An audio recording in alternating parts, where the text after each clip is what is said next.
Hello friends, मैं हूं advocate Nitish Banka. आप हैं मेरे YouTube channel let's speak legal में। आज मैं आपके सामने एक बहुत ही बेहतरीन वीडियो प्रस्तुत करने जा रहा हूं। आज मैं आपको ये बताने जा रहा हूं कि आप बेदखल अगर अपने आप को अगर आप बेदखल कर देते हैं तो क्या अपने माँ बाप को आप सेव कर सकते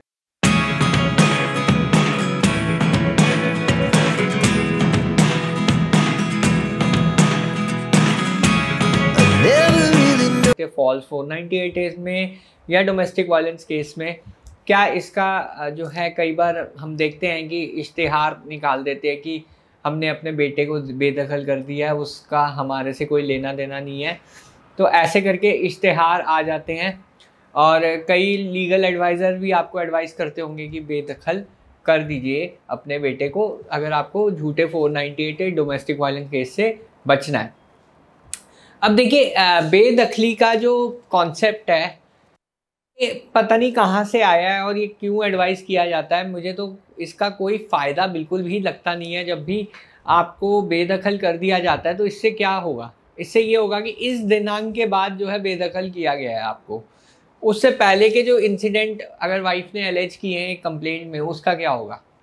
आप अपने माता पिता के साथ रहते थे, एक ही घर में एक ही छत के नीचे रहते थे, और उसके बाद वाइफ चली गई और आप ये एप्रीहेंड कर रहे हैं, ये आप सोच रहे हैं कि क्या पता आपके माँ बाप को भी इम्प्लीकेट कर दिया जाए 498 केस में। चलो जी, बेदखली दिखा देते, इश्तिहार एक निकाल देते हैं और अपने आप को बेदखल कर देते हैं। पर इससे कोई फ़ायदा नहीं होता, ना प्रॉपर्टी बचेगी ना ही प्रॉपर्टी में जैसे अगर वाइफ साइड क्लेम डालती है शेयर हाउस होल्ड में, वो भी कोई सक्सेसफुल नहीं होगा। आप कोर्ट में जाएंगे, कोर्ट आपसे यही पूछेगा कि इस तारीख से पहले तो आप रहते ही थे ना वाइफ के साथ, तो उसका शेयर्ड हाउस होल्ड तो वही होगा जहाँ पे वो रहती थी, वहाँ पे वो रहने का अधिकार मांग सकती है वो, चाहे घर वालों ने बेदखल कर दिया अपने बेटे को अब, पर उससे कोई फ़र्क नहीं पड़ेगा। दूसरी चीज़, जो भी डाउरी के इंसिडेंट हैं वो ऑब्वियसली वो पहले के ही लिखेगी जब से वो सेपरेट हुई है। सेपरेशन के बाद वाले इंसिडेंट में ज़रूर आपको बेनिफिट हो जाएगा। हाँ, एक केस में आपको बेनिफिट हो सकता है बेदखली का, अगर आपका जो है केसेस चलने के बाद आपने दोनों ने डिसाइड किया कि अब आप साथ रहेंगे, अलग रहेंगे परिवार वालों से, तब आपको फ़ायदा हो जाएगा बेदखली का। क्योंकि अगर बेदखली का नोटिस पहले से ही है तो ऑब्वियसली आप पेरेंट्स से अलग रहोगे, तो पेरेंट्स को इम्प्लीकेट बाद में वाइफ साइड नहीं कर सकती है। ये एक फ़ायदा ज़रूर होगा अगर आप बेदखली दिखाते हो, अदरवाइज़ कोई फ़ायदा नहीं है। अगर आप बेदखल दिखा देते हो कि बेदखली हो गई आपकी, उससे कोई फ़ायदा नहीं होगा। प्रॉपर्टी में शेयर, इसके बारे में बात कर लेते हैं। प्रॉपर्टी में शेयर वैसे भी वाइफ क्लेम नहीं कर सकती, क्योंकि अगर आपके माता पिता की सेल्फ एक्वायर्ड प्रॉपर्टी है तो वाइफ का कोई राइट नहीं है उस प्रॉपर्टी में से पार्टीशन या शेयर लेने का।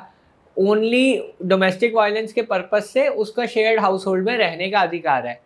उसको भी कई जजमेंट्स ऐसी है जिसमें आप ये दिखा सकते हैं कि आप जो है ऑल्टरनेटिव अकोमोडेशन या फिर आप मेंटेनेंस देने को तैयार हैं, तो कोर्ट ये भी नहीं ऑर्डर करेगा कि वाइफ साइड को कि आप वही घर में जाके रहो जहां आपके साथ डोमेस्टिक वायलेंस हुआ है।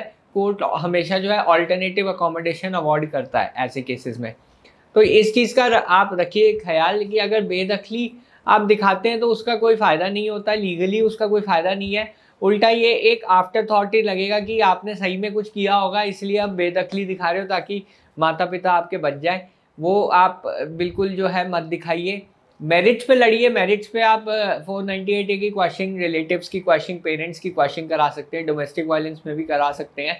बेदखली दिखाने से कोई आपका केस स्ट्रॉन्ग नहीं होगा, उल्टा और वीक होगा। क्योंकि जब आपकी टर्न आएगी एविडेंस पेश करने की और आप अपना बेदखली दिखा देंगे अचानक से, कोई रीज़न नहीं है, तो कोर्ट यही एडवर्स इन्फ्रेंस ही लेगा कि आपने जो है जानबूझ के ये सब किया है ताकि आप अपने पेरेंट्स को बचा सके।